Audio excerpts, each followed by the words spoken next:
छात्रों नमस्कार। हम इस वीडियो में माध्य, माध्यिका और बहुलक और परिसर के बारे में जानेंगे। कॉम्पिटिटिव एग्जाम हो या फिर आपका जो एकेडमिक एग्जाम होते हैं उनमें यह क्वेश्चन बहुत ही ज़्यादा पूछे जाते हैं। तो प्लीज़ यदि आपको ये चारों के बारे में बिल्कुल डाउट क्लियर करना है तो प्लीज़ आप वीडियो के एंड तक बने रहना। इसके बाद आपको कभी भी इनमें कोई प्रॉब्लम नहीं आएगी। तो हमें क्या जानना है, हमें माध्य निकालना है स्टार्टिंग में। तो माध्य क्या होता है, मध्यिका क्या होता है, बहुलक क्या होता है, मैंने सभी की डेफिनेशन को एक पेज पे लिखा है, आपको बिल्कुल क्लियर हो जाएगा। देखिए माध्य क्या होता है। माध्य मतलब आपने एवरेज औसत के बारे में भी पढ़ा होगा, वही आपका माध्य होता है। इसमें आपको करना क्या है कि आंकड़ों को जोड़ना है, सभी को आप जोड़ोगे और जितनी ये संख्या है उसका इसमें भाग दे देना है। अब ये तो हो गई भाई माध्य की बात। अब बात आती है मध्यिका की। मध्यिका क्या होती है भाई, बीच वाली संख्या। क्रम में लिखना है हमें इसे, चाहे आप बढ़ते क्रम में लिख दो चाहे आप घटते क्रम में लिख दो, और जो बीच वाली संख्या होगी वही आपकी माध्यिका होगी। बहुलक क्या होता है, जिस संख्या की बार बार रिपीट हो, मतलब जो संख्या सबसे अधिक बार आए वही आपका बहुलक कहलाता है। अब परिसर क्या होता है, परिसर होता है दोस्तों बड़ी संख्या में से आप छोटी संख्या को घटा दो, वही आपका परिसर होता है। अब हम एक एक से जानते हैं दोस्तों इनके बारे में। तो सबसे पहले माध्य निकालेंगे हम। तो माध्य निकालेंगे, मैंने जैसे कि आपको बताया कि माध्य के लिए आपको क्या करना होगा भाई, कि माध्य का क्या फॉर्मूला होता है, माध्य बराबर आंकड़ों का योग, आंकड़ों का योग मतलब सभी आंकड़ों को हमें जोड़ना है, बटे कुल संख्या, आंकड़ों की कुल संख्या।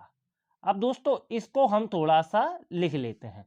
भैया आंकड़ों का योग यानी कि 3 + 4 + 5 + 2 + 6, और बटे में कितनी संख्याएं हैं, 1 2 3 4 5, 5 संख्याएं, मतलब सबको टोटल कीजिएगा और 5 का आप भाग दे दीजिए। 4 और 3 7, 7 और 5 12, और 12 में जो 8 जोड़े यहाँ से तो कितने हो गए 20। अब 20 में कितने का कितनी संख्या है टोटल 5, तो 5 का भाग आप दे दीजिए। तो 5 से काटेंगे 5 और 20, जो 4 रहेगा दोस्तों यही आपका इन संख्याओं का माध्य निकल आया। माध्य को आप एवरेज औसत भी कहते हैं। अब ये चीज जो इसने हमने इसमें लगाई है वही इसमें अप्लाई करेंगे। तो यानी कि सभी जो संख्याएं हैं, 5 है आपका, 9 है, फिर 7 है, फिर 6 है, फिर 8 है, और बटे में टोटल जो संख्या है वो है हमारे पास 5।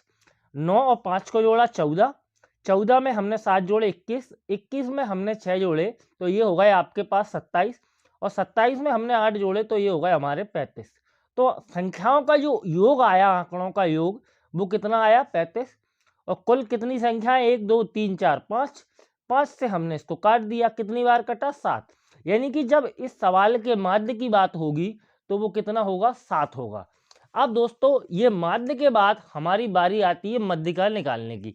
तो मध्यिका क्या होती है, देखिए इसके लिए आपको ये करना होगा दोस्तों कि आपको इनको या तो आप बढ़ते क्रम में लिख लो या आप घटते क्रम में लिख लो, किसी भी क्रम में आप लिख लो। तो जैसे कि हम इसको लिखेंगे बढ़ते हुए क्रम में। तो बढ़ते क्रम में आपको मालूम है कि सबसे पहले सबसे छोटी संख्या आती है, और सबसे छोटी संख्या हुई 2, उसके बाद किसका नंबर 4 का नंबर, फिर 5 का नंबर, फिर 7 का नंबर, फिर 8 का नंबर। अब इसमें माध्यिका में जैसे कि हमने बताया था कि भाई बीच वाली संख्या होती है। देखिए इधर से एक संख्या लेंगे, इधर से एक संख्या लेंगे, इधर से एक संख्या लेंगे, इधर से एक संख्या लेंगे। अब बीच में क्या आ रहा है आपके पास 5 आ रहा है। तो दोस्तों यही आपकी माध्यिका होगी। इस सवाल की जो माध्यिका है वो कितना है 5 है। अब दूसरे क्वेश्चन को देख लेते हैं। देखिए इसमें 2 क्वेश्चन बन जाते हैं। अब इसमें तो संख्या 5 थी तो बीच वाली संख्या आसानी से निकल गई। यदि मान लो 6 संख्या आ जाए, सम संख्या आ जाए, मतलब 8 संख्या आ जाए, 10 संख्या आ जाए, तो आप कैसे निकालोगे। तो इसके लिए आपको ये वाला जो सवाल है वो मैंने लिया है। अब हम इसको सॉल्व करते हैं। अब देखिए इसको सबसे पहले हमें क्या बढ़ते हुए क्रम में लिखना है। तो बढ़ते हुए क्रम में यानी सबसे पहले 5 है इन सभी में छोटा, फिर उसके बाद देखिए 7 है, फिर आपका 8 है, फिर आपका 9 है, फिर आपका 10 है, और फिर है आपका 12। अब इसमें आप देखते हो कि देखो भाई, एक इधर से लेंगे, एक इधर से लेंगे, एक इधर से लेंगे, एक इधर से लेंगे। यहां पर अब इसको ले लिया तो बीच में तो कोई संख्या है नहीं, तो इसका मतलब हमें क्या करना होगा, इन दोनों संख्याओं के लिए इन दोनों संख्याओं को जोड़ते हैं। जो बीच में आ जाए उसको क्या करेंगे, जोड़। देखिए विषम यदि संख्या जाए तो बीच में ऑटोमेटिक कि भाई 4 अगर इधर हो, 4 इधर हो, तो बीच वाली अगर 9 संख्या हो तो अपन आसानी से निकाल सकते हैं। लेकिन जब संख्याएं सम हो, यानी कि 2, 4, 6, 8, 10, 12 हो, तो क्या करना है आपको, जो बीच में जो आए दोनों संख्या उनको जोड़ के 2 का भाग आप दे दीजिए। तो जब हम इसमें 2 का भाग देंगे दोस्तों, तो ये क्या हो जाएगा, 8 और 9 17, और 17 में दे दीजिए आप कितने का, 2 का भाग। अब जब इसमें 2 का भाग देंगे तो कितना हो जाएगा, ये हमारा 8.5, और दोस्तों यही आपका आंसर होने वाला है। अब ये बात हो गई माध्य और मध्यिका के बारे में। अब हम जान लेते हैं बहुलक और परिसर के बारे में। तो माध्य और मध्यिका के बारे में हमने बात कर ली है, अब हम बात करते हैं बहुलक और परिसर के बारे में। देखिए जैसे कि मैंने वीडियो के स्टार्टिंग में ही आपको बताया था कि भाई बहुलक क्या होता है, कि जिसकी संख्या ज़्यादा हो, जो सबसे ज़्यादा बार आए। फॉर एग्जाम्पल इन सभी में हम देखते हैं कि जो 4 है वो सबसे ज़्यादा बार आया है। यहाँ पर भी 4 एक बार, 2 बार और 3 बार। क्या कोई ऐसी संख्या है जो 3 बार दिख रही है? देखिए इसमें 7 2 बार है, तो इसका मतलब जो संख्या ज़्यादा आए वही इसका बहुलक होगा। तो हम जब इसकी बहुलक की बात करेंगे तो बहुलक आपका दोस्तों वो हो जाएगा कितना, 4। जिस संख्या का सबसे ज्यादा बार इसकी रिपीट हुई हो वही संख्या उसका क्या होती है, बहुलक होती है। अब इसमें हम देखते हैं कि देखिए इन सभी संख्याओं में हम देखें तो जो 8 है वो आपका 3 बार आया है, और ऐसी कोई संख्या नहीं है जो सबसे ज्यादा बार आई हो। तो जब इसके बहुलक की बात होगी दोस्तों, वो आपका कितना हो जाएगा, आपका 8 हो जाएगा। यही आपका आंसर रहने वाला है। अब बात आती है बहुलक के बाद में किसकी, परिसर की। अब परिसर की, जैसा कि मैंने आपको बताया था कि भैया बड़ी संख्या में से आपको छोटी संख्या घटाना है। परिसर क्या होता है, परिसर होता है आपका बड़ी संख्या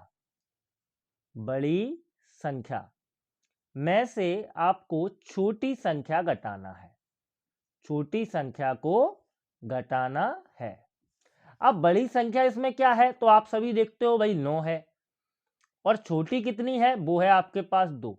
तो 9 में से आप 2 को घटा दीजिए, ये बचेंगे आपके पास 7। यही आपका दोस्तों परिसर होगा, यही आपका आंसर होगा। अब इसमें देखते हैं हम दूसरे सवाल में। तो यहाँ पर बड़ी संख्या है आपके पास 18, और सबसे छोटी संख्या है 6। आप 18 में से 6 को घटा दीजिए, बचेंगे आपके पास 12। दोस्तों यही आपका परिसर होने वाला है।